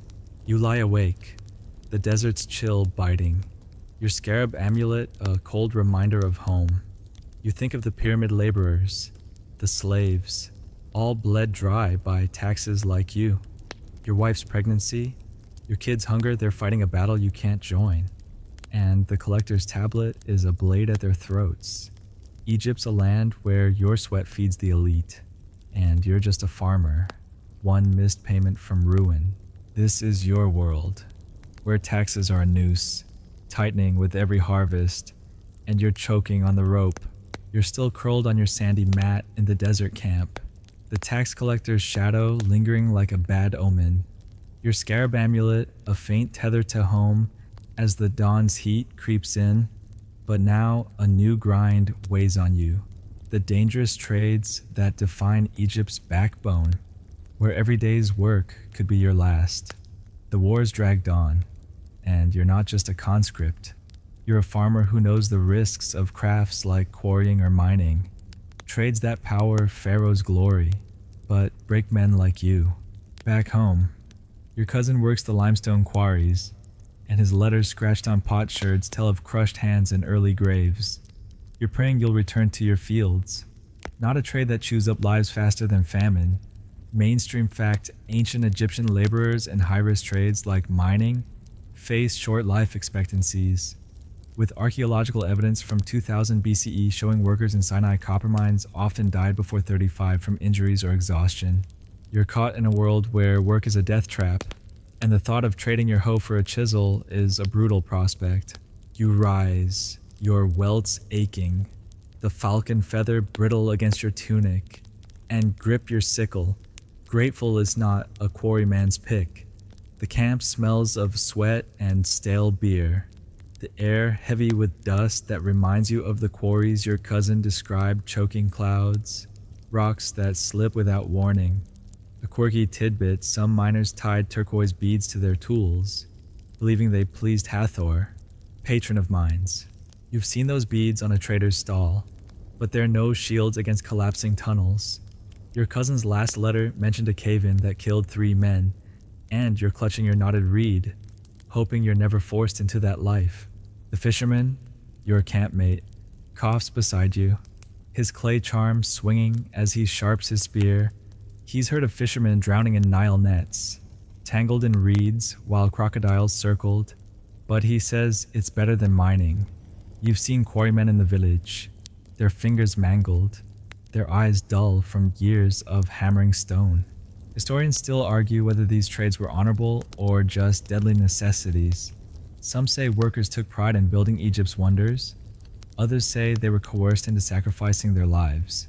You're leaning towards sacrifice, especially now, with your wife's pregnancy and your kids' hunger riding on your survival. You crack a joke to ease the dread. If Hathor wants stone, she can quarry it herself. The fisherman grunts, his cough worse, and humor feels as flimsy as your shield. You're drilling again, the captain shouts echoing, your sickle clumsy against the desert's vastness. You think of your cousin, hacking limestone under the sun, his lungs clogged with dust. You've hauled stones at the pyramid site, but quarrying's worse. Men fall from cliffs, get crushed by boulders, or just wear out, their bodies discarded like chipped tools. Another quirky tidbit, some quarrymen carve prayers into rock faces, hoping Osiris spared them an early grave. You've scratched an ankh on your shield, a nod to that hope. But you're not sure it'll save you if you're sent to the mines. You mutter a prayer to Ra, not for glory, but for a life back in your fields, away from the trades that kill.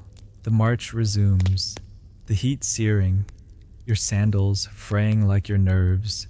You picture your wife at the Isis shrine, her chipped faience bead of fragile light, praying you're not traded to a quarry gang when the war ends.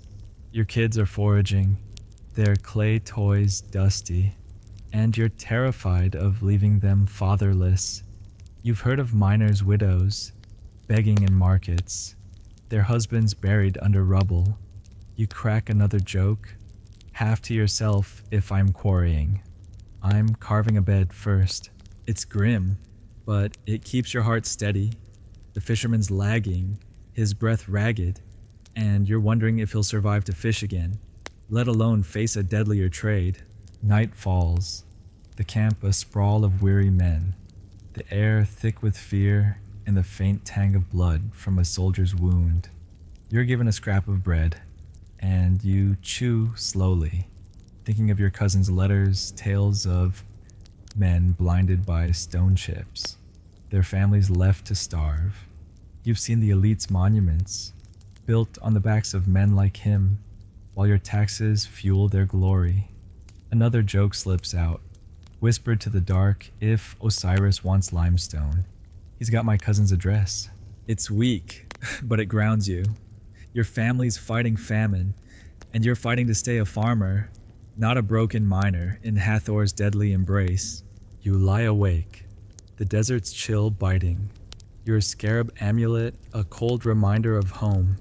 You think of the pyramid laborers, the slaves, all trapped in Egypt's grind, but the tradesmen miners, quarrymen face a faster death. Your wife's prayers, your kids' hunger, they're your reason to survive. But the system's a beast, ready to push you into a quarry if you falter. Egypt's a land where work builds wonders but buries men, and you're just a farmer, one swing of a pick from a grave. This is your world, where every trade's a gamble, and you're clinging to your fields with every ounce of strength. You're still sprawled on your sandy mat in the desert camp, the scarab amulet a cold knot against your chest, the dawn's heat creeping in as you clutch the frayed falcon feather. But now, a deeper burden tugs at you family ties, the unbreakable bonds that anchor your life but pile heavy expectations on your already aching shoulders. The war drags on, and you're not just a conscript fighting for Pharaoh. You're a husband and father, haunted by your wife's pregnancy and your kids' hunger, forced to sacrifice your own dreams to keep them safe. Back home, your family's leaning on you, and the weight of their needs feels heavier than any quarry stone or tax collector's demand. Mainstream fact, ancient Egyptian families were tightly knit, with reliefs from 2500 BCE showing multi-generational households where loyalty meant sharing labor and resources, often at the cost of personal freedom. You're bound to your kin, and it's a brutal duty that leaves no room for yourself. You rise, your welts throbbing, the air thick with dust and the sour tang of unwashed men. You picture your wife, her chipped faience bead glinting as she grinds wheat, her pregnant belly slowing her, but not her resolve. She's not just holding the hut together, she's caring for your aging mother, who's too frail to weave, and your kids, who need food you can't provide. A quirky tidbit, some families hung clay ankh charms over doorways, believing they bound kin together in life and death. You've got one above your hut's entrance. It's paint chipped, but it's not easing the guilt of being miles away while your family struggles. You mutter a prayer to Hathor, not for you, but for them. Your voice cracked like the desert ground. The fisherman, your campmate, coughs nearby, his clay charm dangling as he speaks of his own family, a sister raising his kids while he's gone. You've both seen the cost of duty neighbors who gave their last grain to feed elders, or sons who married early to merge households, their own hopes buried. Historians still argue whether family ties were Egypt's strength or its shackles. Some say they fostered unity. Others say they trapped you in endless obligation. You're feeling the shackles, especially now, with your wife facing famine and you stuck swinging a sickle for a war you don't understand. You crack a joke to dull the ache. If Hathor's got family, She's got my sympathy. The fisherman grunts. His cough whirs, and humor feels as thin as your rations. You're drilling again. The captain shouts, fading as you think of your kids, probably foraging by the Nile, their clay toys dusty from neglect.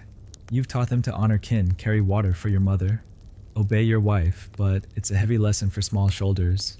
You've sacrificed for them, skipping meals to save grain, just as your wife's weaving through her pains to keep the hut running. Another quirky tidbit: some families burn sesame seeds at funerals, believing the smoke tied souls to the living. You've smelled that smoke at your father's burial, and you're praying your kids won't smell it for you anytime soon. Your unscratched shield feels like a promise to return, but family duty's a chain pulling you into here and home. The march resumes, the sun blistering, your sandals fraying like your hope. You picture your mother, her hands trembling as she tells your kids stories of Ra, and your wife, her copper anklet clinking as she prays at the Isis shrine. You've given up dreams of rest, of a day without labor, to keep them fed, but famine's winning. You crack another joke, half to yourself: if I'm reborn, I'm picking a smaller family. It's grim, but it keeps your heart from breaking. The fisherman's lagging, his breath ragged, and you're wondering if his sister's as stretched as your wife, juggling kin and hunger with no end in sight. Night falls, the camp a sprawl of weary men, the air heavy with fear and the faint scent of blood from a soldier's wound. You're given a scrap of bread, and you chew slowly, thinking of your kids' gaunt faces, your mother's frail voice. You've seen families collapse under duty, sons selling themselves to slavery to pay debts, daughters married off to save grain. Another joke slips out, whispered to the dark: if Osiris weighs my heart, he'll need a bigger scale for family. It's weak, but it grounds you. Your family's your reason to fight, but their needs are a stone on your back, heavier than taxes or war. You lie awake, the desert's chill biting. Your scarab amulet, a cold reminder of home. You think of the pyramid laborers, the slaves, all bound by kin like you. Their dreams buried under duty, your wife's pregnancy, your kids' hunger. They're fighting a battle you can't join. And family's both your strength and your cage. Egypt's a land where love means sacrifice, and you're giving everything to a system that gives nothing back. This is your world, where family ties are a rope keeping you tethered, but tight enough to choke. You're still shivering on your sandy mat in the desert camp, the scarab amulet a cold weight against your chest, the falcon feather frayed as the sun climbs. But now a primal fear surges nature's wrath, in the form of Nile floods and wild beasts, stalks your village and your family's fragile life. The war's a distant grind, but a messenger's news hits harder. A sudden flood has swept through your village, and while your hut still stands, crocodiles and hippos are prowling closer, drawn by the water. Your wife's pregnant, your kids are foraging, and you're stuck here, unable to shield them from Egypt's untamed dangers. Mainstream fact: the Nile's unpredictable floods, documented in inscriptions from 2500 BCE, could destroy homes and crops, while predators like crocodiles killed hundreds annually, especially during high waters. You're not just a conscript, you're a father haunted by the beasts and waters threatening your home. And it's a brutal fight you can't join. You grip your sickle, the camp's air thick with the dust and the sour tang of stale beer. Your knotted reed a flimsy charm against this new dread. You picture your wife, her chipped faint's bee glinting as she herds your kids away from the swollen Nile, her eyes scanning for the telltale ripples of a crocodile. A quirky tidbit: some villagers tied red cloth to sticks, believing it scared hippos by mimicking fire. You've seen those rags flapping by the river, and you pray your wife's using one now. But it's no match for a hippo's jaws. You mutter a prayer to Sobek, the crocodile god, your voice hoarse, begging him to spare your family from his kin. The fisherman, your campmate, coughs nearby, his clay charm swinging as he speaks of a cousin lost to a hippo last flood season. You've both seen the Nile's predators, crocodiles snatching goats, hippos crushing boats, and the flood's chaos only brings them closer. Historians still argue whether Egyptians revered or feared these beasts. Some say gods like Sobek inspired worship. Others say they fueled terror that shaped village life. You're firmly in the terror camp, especially now, with your family dodging jaws while you swing a sickle against Nubians. You crack a joke to dull the fear. If Sobek's hungry, he can eat the captain. The fisherman grunts, his cough weaker, and humor feels as useless as your ink-scratched shield against a charging hippo. You're drilling again, the desert sun scorching, your sandals shredding. You think of your kids, maybe tossing stones to scare crocodiles, their clay toys abandoned by the flooded fields. You've taught them to watch the water, but they're small, and the Nile's a beast. Your wife's probably barricading the hut, her copper anklet clinking as she prays to Tauret for protection. Another quirky tidbit: some families scattered Nile silt on doorsteps, believing it grounded flood spirits. You've done it yourself, smearing mud before leaving, but it's not stopping the river now. You clutch your knotted reed, picturing the flood's muddy surge, carrying debris and predators right to your doorstep. The march resumes, your sickle heavy, the heat sapping your strength. You've heard of floods wiping out entire villages, leaving survivors to fight snakes and scorpions in the aftermath. Your wife's pregnancy makes her slower, more vulnerable, and you're terrified she'll slip near the water. You crack another joke, half to yourself. If Tauret's guarding, she needs sharper teeth. It's grim, but it keeps your heart from racing too fast. The fisherman's lagging, his breath ragged, and you're wondering if he'll ever fish again, let alone face the Nile's beasts. Your family's fighting a war of their own, and you're stuck here, your prayers to Sobek drowned by the captain's shouts. Night falls, the camp a sprawl of weary men, the air thick with fear and the faint stench of a soldier's wound.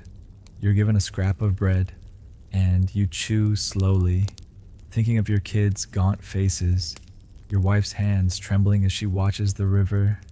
You've seen hippo tracks near your fields, their prints deep as your fears, and you've lost a goat to a crocodile's snap. Another joke slips out, whispered to the dark. If Sobek wants me, he'll have to swim to Nubia. It's weak, but it grounds you. Your family's dodging floods and fangs, and you're powerless. A farmer turned soldier in a land where nature's as cruel as Pharaoh's wars. You lie awake, the desert's chill biting. Your scarab amulet a cold reminder of home.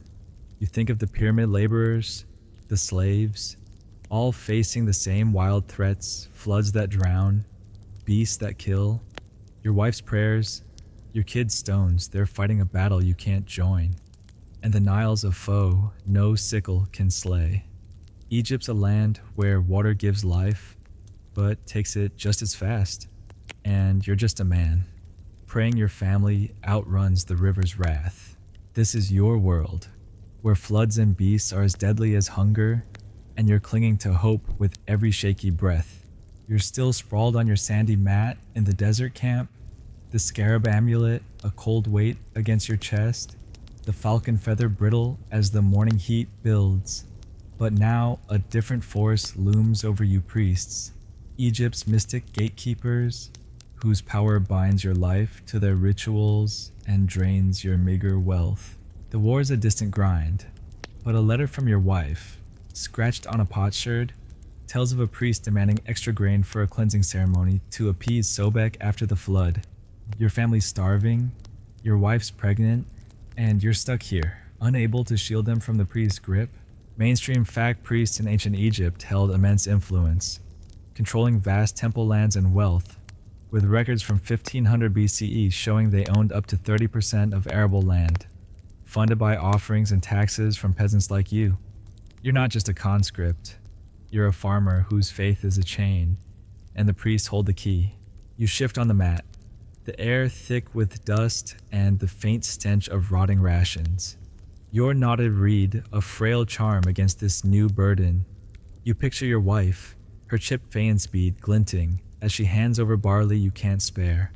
Her eyes wary of the priest's linen-robed authority.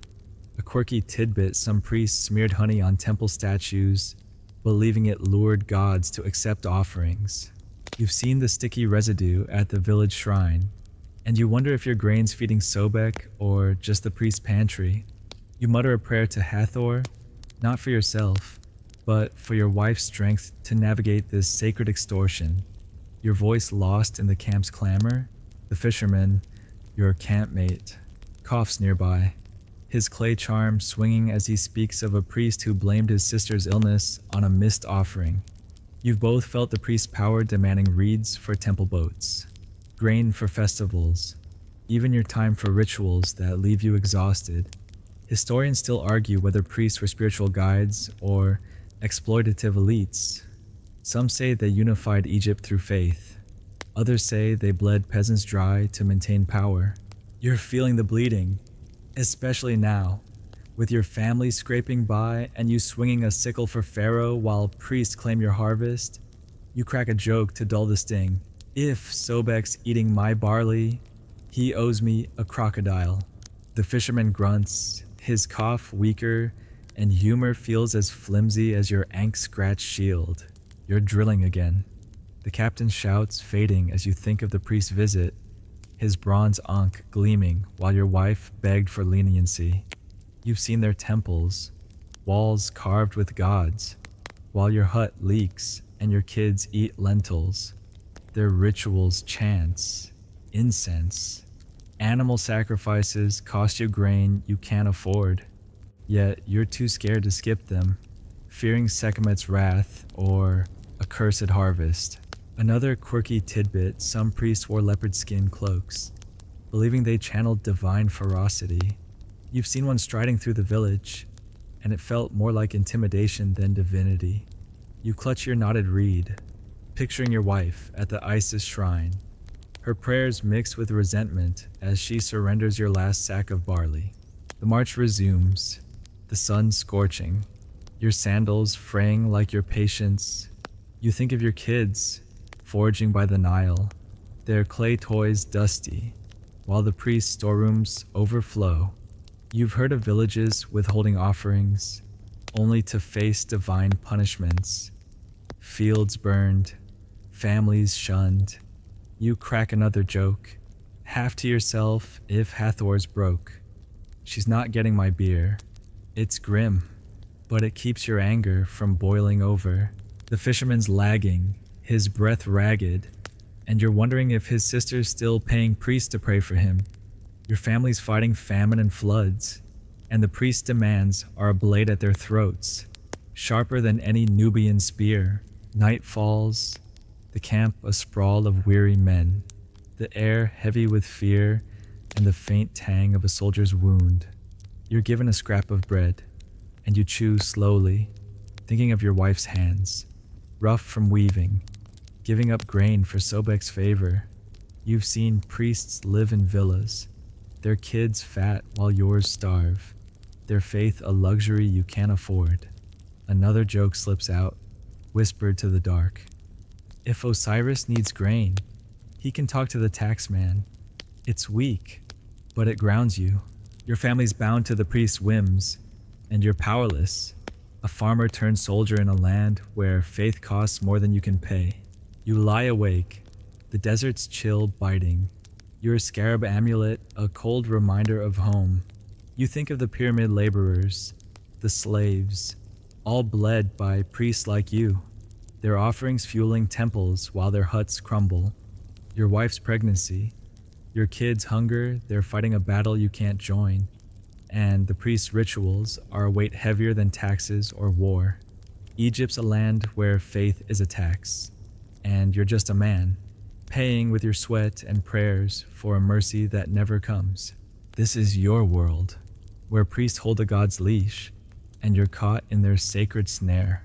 You're still shivering on your sandy mat in the desert camp, the scarab amulet a cold anchor against your chest, the falcon feather a brittle relic as the dawn's heat creeps in. But now the heaviest weight settles over you, death's ever-present shadow, a constant companion in Egypt that shapes every breath you take. The war's a grinding stalemate, and the fisherman's cough has worsened, his clay charm no longer clutched as he lies still, a grim reminder of your own fragility. Back home, your wife's pregnancy teeters on the edge of famine and flood, and every letter on potsherd speaks of village burials. You're not just a conscript, you're a man staring down mortality, preparing for the underworld's judgment while fighting to survive today. Mainstream fact, ancient Egyptians were obsessed with death, with texts like the Book of the Dead from 1550 BCE outlining spells for the afterlife. Reflecting a culture where preparing for judgment was as vital as living, you're caught in a world where Anubis's scales loom, and it's a brutal reality that never lets you rest.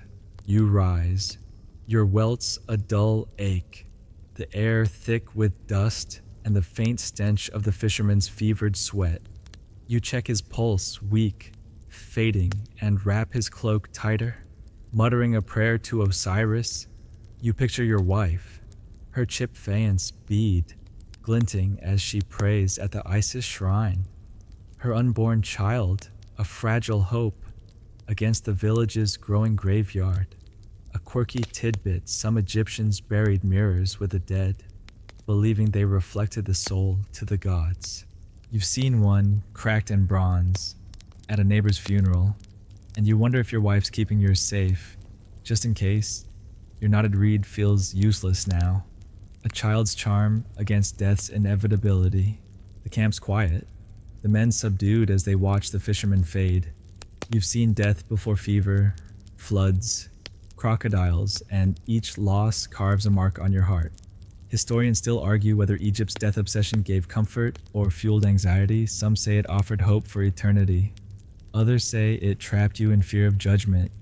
You're drowning in that fear, especially now, with your family battling famine and you facing Nubian spears. You crack a joke to dull the panic. If Anubis weighs my heart, he'll need a nap first. No one laughs. The fisherman's shallow breath's a grim backdrop. Humor's your lifeline, but it's fraying as death's shadow grows. You're ordered to march, your sickle heavy, your ankh-scratched shield a frail hope. You think of the embalmer's knives, the linen wraps, the mirrors for your soul. Back home, your kids are foraging, their clay toys dusty, while your wife faces childbirth's risks. You've buried a son, lost to fever, and the memory's a stone in your chest. Another quirky tidbit, some families whispered the deceased's name to the Nile, believing it carried their soul to Osiris. You've done it, your voice breaking by the river, and you pray your wife won't need to say your name soon. You clutch your scarab, its backward beetle a desperate plea to outrun Anubis's scales. The desert sun climbs, your sandals shredding, the fisherman's cough a faint echo as he's carried to a medic's tent. You've seen mummies in village processions, their faces waxen, and you wonder if you'll look the same. Your heart weighed against Mot's feather, your wife's prayers to Hathor, your mother's frail hymns, they're fighting for you. But death's a patient hunter.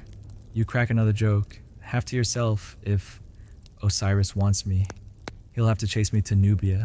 It's grim, but it keeps your legs moving. The war, the famine, the floods all push you closer to the underworld, and you're not sure you're ready for its judgment. As night falls, the camp's a sprawl of weary men, the air heavy with fear, and the fisherman's absence, he's gone, his charm left in the sand. You're given a scrap of bread, and you chew slowly, thinking of your kids' gaunt faces, your wife's copper anklet clinking as she prays. Death's not just a threat, it's a certainty. And Egypt's rituals, amulets, spells, mirrors are your only armor. Another joke slips out, whispered to the dark. If Maud's feather's heavy, I'm blaming the priests. It's weak, but it grounds you. You're just a farmer, a conscript, living with one foot in the grave, and every day's a fight to keep the other out. Now, let's slow things down. Let the desert's harsh edges soften as you sink deeper into your mat, the scarab amulet's weight easing, its cool stone a gentle reminder of home. The camp's fading, the sickle's heft melting away, the Nile's roar softening to a whisper, like a lullaby from your wife's lips, her chipped bead glinting in a far-off light. You're not alone in this vast, brutal Egypt. Your kids' laughter, chasing lizards by the river, weaves through the stars above, and your wife's steady hands, weaving flax, hold you close, even here. The gods, the floods, the priests they're slipping into the shadows, their demands growing faint, like a breeze brushing the reeds. You face death's stare, but you're still here, breathing, dreaming of your hut's smoky warmth, your mother's frail hymns. Let the desert's chill fade, let the war's clamor drift, and picture the Nile's gentle lap, carrying your fears away. You're safe tonight, wrapped in the quiet of a world that's paused, just for you. Sleep now. Let the Ank's promise linger, and rest, knowing you've endured. Sweet dreams.